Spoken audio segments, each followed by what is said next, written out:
Arc 4. The Everlasting Covenant. Chapter 103, The Beginning of the Sanctuary, and the Beginning of the Collapse.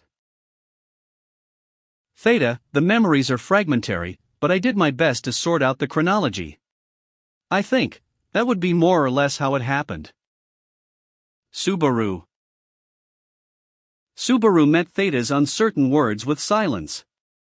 For he could only choose silence. The information load was far too heavy, and he needed to organize it before he could come up with anything to say. The founding of the sanctuary, and the era in which the girl named Louise Meyer still lived would have been 400 years ago, when beings called witches roamed free, and when the witch of greed, Echidna, still walked this earth. Subaru, honestly, I can't imagine a time when Echidna was just wandering around the place like a normal person. Theta, the witch Sama's presence must feel distant to you, Subo, because you have never lived through that era. But actually, even for me, I can't say I truly knew her despite feeling like I've spent all that time around her. Subaru, well, if I can talk about stories I've just heard like I've actually lived through them, that'd be the first sign I'm going senile, you know. But anyway. Did Echidna visit the sanctuary often? Theta, those aren't my real memories, but judging from the scenes I witnessed and the conversations we had, her visits must have been rather frequent. Unlike Theta, who had seen those memories, all of it still lacked a sense of reality for Subaru, who was merely hearing about them secondhand. And if there was one thing in Theta's story that was bothering him, it would be Subaru, Beatrice and Roswell were in the sanctuary 400 years ago. Theta, Beatrice-sama, as I said, was like Echidna-sama's daughter. And as for Rosbo, the Rosbo in my story was the founder of the House of Mathers. The first generation Roswell who had set the rise of the House of Mathers in motion. The name Roswell was just inherited down the line. Subaru, was he close with Biko? Theta, from what I could tell, he had a charming relationship with her. While listening to Theta's account, Subaru's thoughts turned to Beatrice. Perhaps that girl hadn't changed a bit in all of 400 years, and had always been curt and dishonest with her feelings. Even now, 400 years later, that attitude remained the same. Never allowing anyone to peek into her world, she continued to hide everything inside that little body of hers.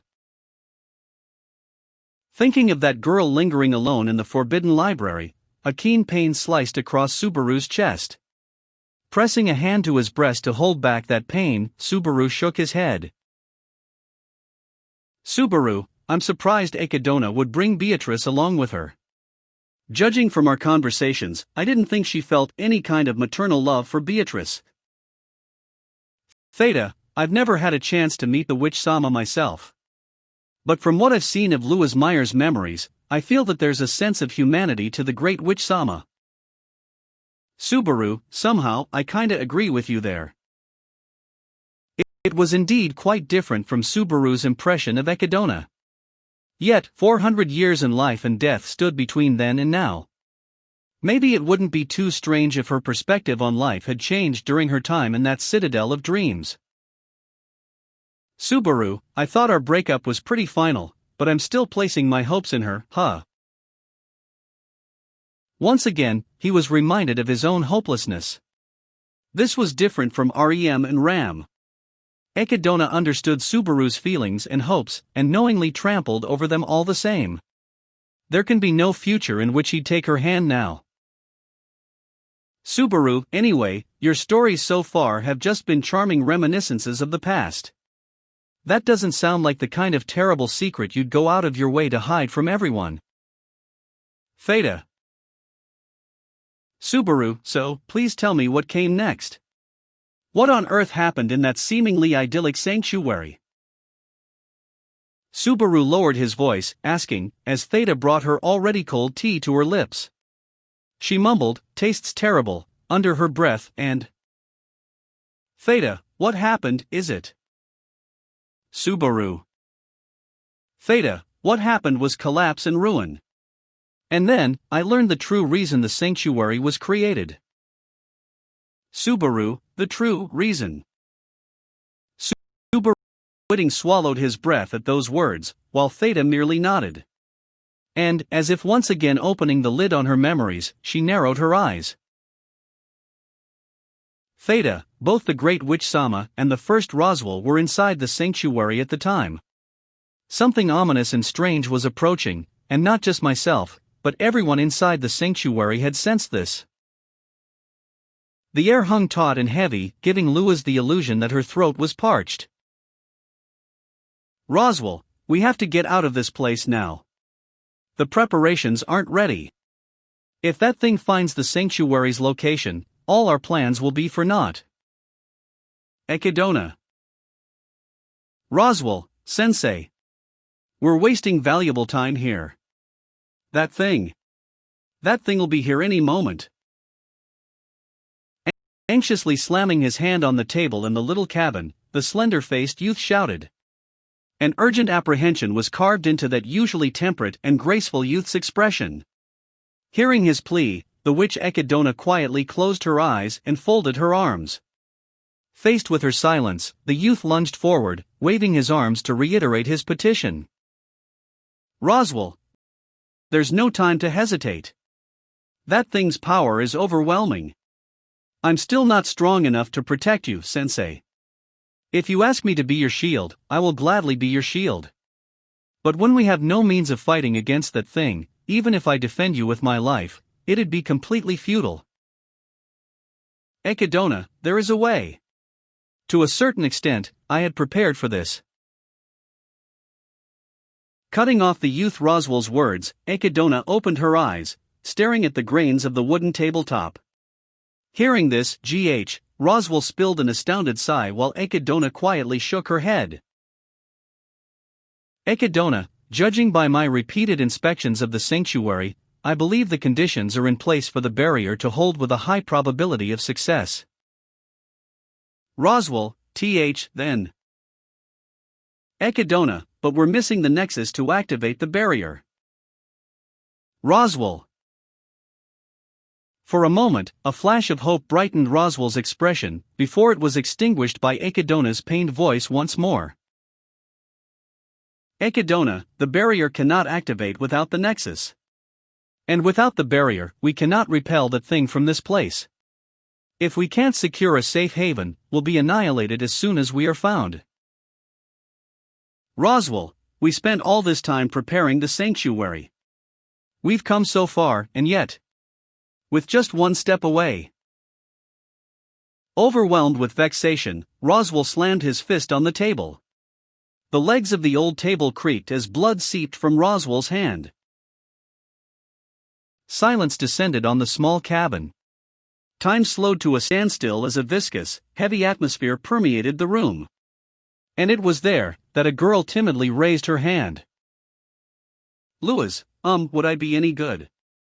As the barrier's nexus? Echidna. Lewis, I heard before that this is possible. That I meet the conditions for your barrier, Echidna-sama, and that was why you've been paying special attention to me. Echidna, did Beatrice tell you this? Lewis, yes. Lewis Meyer nodded in quiet determination with her long, pink hair flowing. The girl's face was tense with resolve as she stared straight at the expressionless Echidna. Lewis, Beatrice-sama said that you've already confirmed that I'm a perfect match. All the mana extraction over these past few months were precisely for this purpose, weren't they? After a brief silence, Echidna drew in her chin and nodded to Lewis' question. Echidna, indeed, you are very suitable for the barrier's construction. It'd be possible to maintain the barrier if we keep you inside the sanctuary. That much is well established. With just a little more time to adapt the sanctuary's lands to your mana, it would have been possible. Lewis, in other words, it isn't possible now? Roswell, it's not just a simple barrier. This barrier has to be indestructible. We need to proceed with the utmost caution and discretion. Years of effort have gone into gathering half-bloods inside the sanctuary to provide the conditions for the barrier. And you, were the decisive linchpin of this plan. But trailing off there, Roswell ruefully gritted his teeth. Though Lewis didn't know the details, she could tell that even this ingenious duo of Echidna and Roswell were helpless in the face of such obstacles. Is there really nothing they can do? There has to be something. That was what Lewis' brief life experience told her. Lewis, isn't there something more drastic we can try? Echidna. Lewis, you saved me, Echidna-sama and Roswell-sama. Coming to this land, I was given a life where I wouldn't have to be afraid of being persecuted or shunned, and I was happy. If I could do anything to repay you for the time I was given, I'm certain that's my life's purpose. Little by little, she spilled the contents of her heart. Watching Lewis squeeze her little white hands even whiter as she spoke, Echidna's black irises froze, losing all of their warmth. Instead, it was Roswell, standing beside her, who found himself beset by a torrent of complex emotions. Roswell, sensei. It wasn't a call asking Echidna for her decision. Rather, it was a call filled with a slightly different nuance. Whatever it may have been, it was like the pulling of a trigger. Echidna, if we crystallize your OD and make it the nexus of the sanctuary, we can drastically shorten the process for the land to adapt to your mana. And the barrier will be complete. Lewis, if we do this, will the sanctuary be saved? Echidna, it'll give us a chance to survive the violence of the impending threat. If that could buy us some time, I should be able to devise some countermeasures. Lewis. Echidna did not give a consolatory answer. She neither made any wishful predictions, nor offered any words of comfort. But if Echidna judged that it can be, then it certainly can be done. In other words, by offering her life here, she would be able to protect this place. By sacrificing herself as the repayment of her debt, they will certainly succeed. Lewis, when do we start? Echidna, I'd like to start preparing immediately, if possible. I will ready the anchor for the crystallization process and assemble the spell. As for delaying the approaching threat, Roswell, leave that to me. I will do everything in my power to stall it. And, Lewis Cohen. Roswell lifted his face, lined with tragic resolve. Not a hint of weakness or hesitation remained on his expression. He merely stared into Lewis' determined eyes and... Roswell, I'm sorry. Please help Sensei and do what I cannot do for her. Lewis, don't be, Roswell-sama, you've already given me a life of irreplaceable happiness. For that, I have only gratitude, so how can I resent you? Holding her hand to her chest, Lewis shook her head. Roswell drew in a small breath, and, sighing, he looked to Echidna. Roswell, I'll be off. Please make the preparations. And call Beatrice here, Sensei. Echidna, maybe it'd be better if Beatrice doesn't know about this? Roswell, if we don't call her here now, she will resent us for the rest of her life, Sensei, although she probably still will even if we do call her. Echidna, is that right? I see.